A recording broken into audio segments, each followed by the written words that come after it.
Hi, నా పేరు అజయ్. నేను న్యాచురోపతి చదువుతున్నాను. నేను third year BNYS student. So ఈరోజు నేను మీకు ఒబేసిటీ గురించి చెప్పాలనుకుంటున్నాను.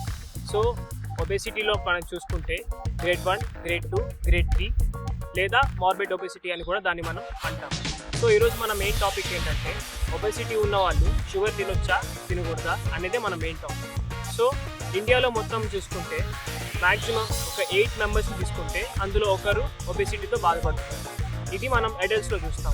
అదే చిల్డ్రన్స్లో చూసుకుంటే ప్రతి 5 మెంబర్స్లో ఒక 2 చిల్డ్రన్ ఒబేసిటీతో బాధపడుతున్నారు.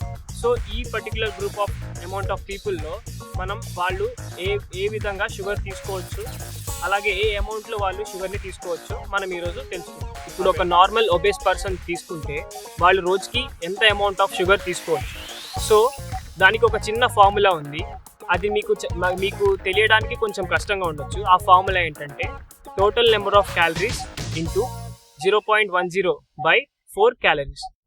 దాన్ని ఇప్పుడు ఎట్లా అంటే రోజుకి ఒక పర్సన్ ఒక 1 గ్రామ్ ఆఫ్ షుగర్ తీసుకుంటే అతనికి 4 కిలో క్యాలరీస్ వస్తాయి. So total number of calories if a healthy person, ఇప్పుడు ఒక ఒబేసిటీ పర్సన్ తీసుకుంటే తను రోజుకి 2500 కిలో క్యాలరీస్ని తీసుకుంటాడు, కన్జ్యూమ్ చేస్తాడు. సో దాన్ని ఇంటూ 0.10 అంటే 250 kilo calories by 4 divided by 4. So 250 which is divided by 4 అంటే ఎంత వస్తుంది?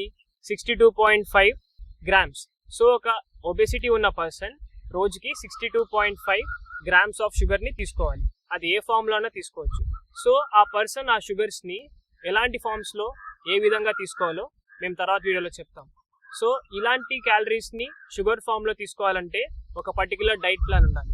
ఆ డైట్ ప్లాన్ మీకు తెలియాలంటే మీరు మా ఇన్స్టాగ్రామ్ ఛానల్కి డైరెక్ట్ DM అన్నా చేయొచ్చు, లేదంటే అపాయింట్మెంట్. మేము మీకు ఆ ఇన్స్టాగ్రామ్ కింద బయోలో మేము మీకు కాంటాక్ట్ అవ్వడానికి మా ఫోన్ నెంబర్ ఇంకా మా ఇన్స్టాగ్రామ్ పేజ్ డైరెక్ట్ మెసేజ్ చేసే సౌకర్యాన్ని మేము మీకు కల్పిస్తాం. సో ఆ ప్లాన్ కావాలంటే మీరు మాకు మెసేజ్ చేయొచ్చు.